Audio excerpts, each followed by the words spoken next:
Cool. Hey, yeah, so I'll be just talking about this kind of coupled fire atmosphere model that we've been developing specifically for simulating smoke impacts on air quality. So this includes PM 2.5, but we're now kind of migrating into the realm of photochemistry as well with this modeling framework. And so fires, of course, have definitely attracted the interest of a lot of people lately. Wildfires are increasing in size and intensity across the Western US. And there's increasing evidence that wildfires are degrading air quality during the summertime. And these are just two plots just showing you, this is by Wilmot et al. I'm just showing you the 98th percentile of PM 2.5 trends across the Western US for the months of August and September. And you can see across a large part of the Pacific Northwest and also across the North are the Intermountain West. We have been seeing an increase of PM 2.5 likely being driven by wildfires. And so as a result, there are tools that are needed to first off quantify the contributions of wildfires towards poor air quality events. And of course, this can get rather complicated, especially when you start diving into the realm of ozone and so on. Unfortunately, simulating wildfires is inherently difficult. There are a lot of different processes at many different scales that are kind of dynamically linked together.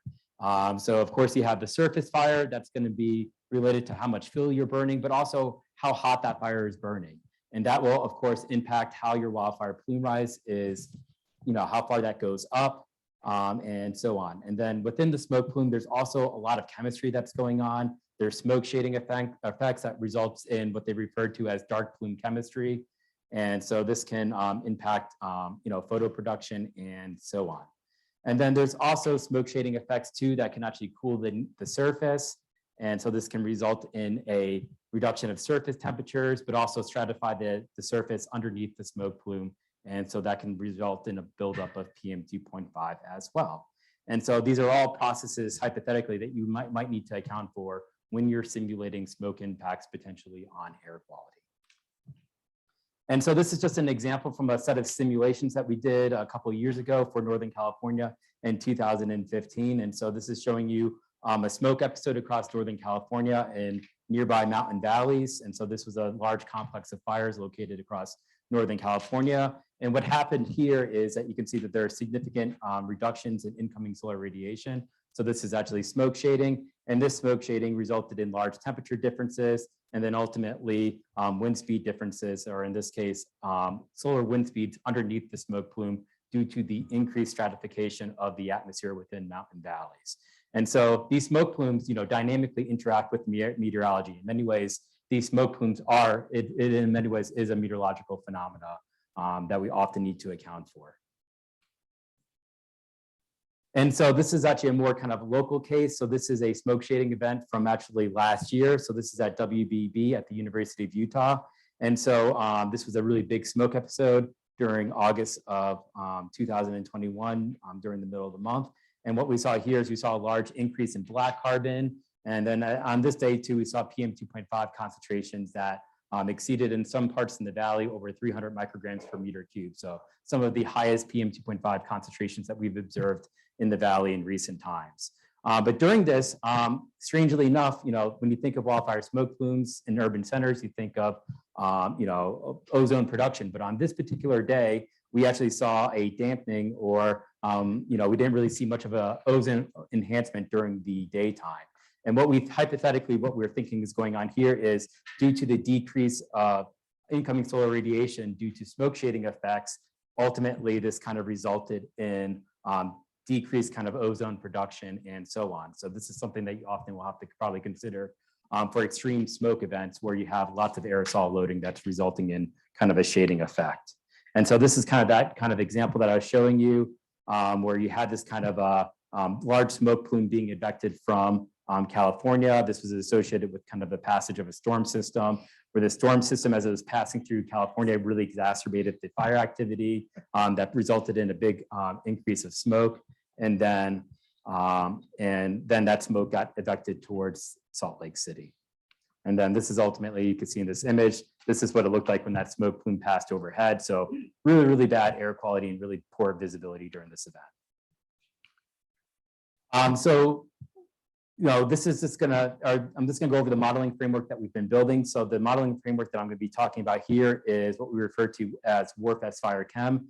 And so this is a fully kind of coupled fire atmosphere model. And so what we're doing here is we're coupling a fire spread model, which is going to be responsible for generating the fire progression, and of course also has a fuel consumption model. And then this is going to be dynamically linked up with the atmosphere. So when that fire starts emitting smoke and producing heat, that will actually interact with the atmosphere. And so then in this case, the wildfire will also generate a wildfire plume rise, which will vertically lift up the smoke and disperse it as time goes on. And so this requires a lot of different inputs. This includes, fuel moisture model. This includes, you need to have topographic and fuel data and so on. You also need to have data to initialize where your fire is in your fire model. And so we've actually implemented machine learning techniques where we take daily fire perimeters. And then what we do with those fire perimeters is we use the satellite observations to grow the fire internally within the model. So we kind of constrain the fire growth, but also at the same time, we kind of constrain those fire emissions, which is a big source of uncertainty. These are just some of the fires that we've simulated with this model so far. And so this includes multiple fires from the 2020 California or during the California wildfire season. This includes some more kind of recent Caldor fire. And you can see that some of the details that this model can actually resolve. You can resolve these kind of individual smoke plumes, things that you weren't able to do with models in the past. So these are really kind of detailed snapshots of fires that we can now kind of simulate with this model. And then this also includes the Pole Creek fire, which we actually simulated a couple of years ago. And we validated against low-cost sensors and also air quality measurements across the Salt Lake Valley. And this model does a really good job kind of resolving the downwind transport of smoke and resolving those kind of mountain valley circulations that you often see in this case during the nighttime. And so this is just the model set up. We're going to be focusing on the wildfire season for August of 2020. And so the dots are just the air quality observations that we have located across the Western US. And then you can see kind of the domain 4, which is actually where we're going to be resolving the wildfires. And so you can see kind of a snapshot of what that would look like in domain 4, which is listed as D04.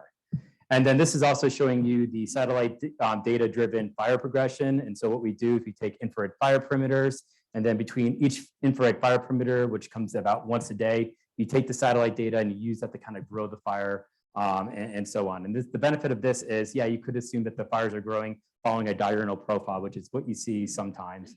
But especially with fires across California, which is where a lot of our smoke is coming from, this often follows kind of this may not follow kind of a nice diurnal curve. And then, of course, for this model, we have chemical boundary conditions coming from a global kind of GCM model, our chemical model. We have anthropogenic emissions coming from the NEI, biogenic fluxes coming from MEGAN, and then we also have the motor chemical mechanism that's doing kind of our chemistry within our model. These are just some of the preliminary simulations. So this is simulations of CO. So you can see that there are some CO enhancements across the Intermountain West. In the simulations where we don't have fires turned on, you don't really see those enhancements. So the observations are the dots, and then the contours here are the modeled quantities for smoke, in this case for carbon monoxide. And then this is the same thing, but for PM 2.5, and you can see that overall the model does a pretty good job kind of picking up on the orientation or large scale flow of smoke from the California fires over to the Intermountain West.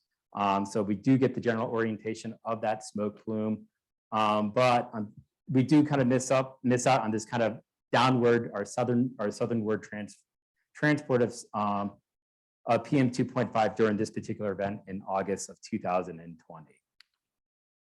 Ozone, this has been a little bit more of a complicated story, but long story short, in these preliminary simulations, we're not really able to get the variability of ozone across the Intermountain West. They're not particularly well validating against the observations, and I'll go more into that in a little bit, but I won't spend too much time on this.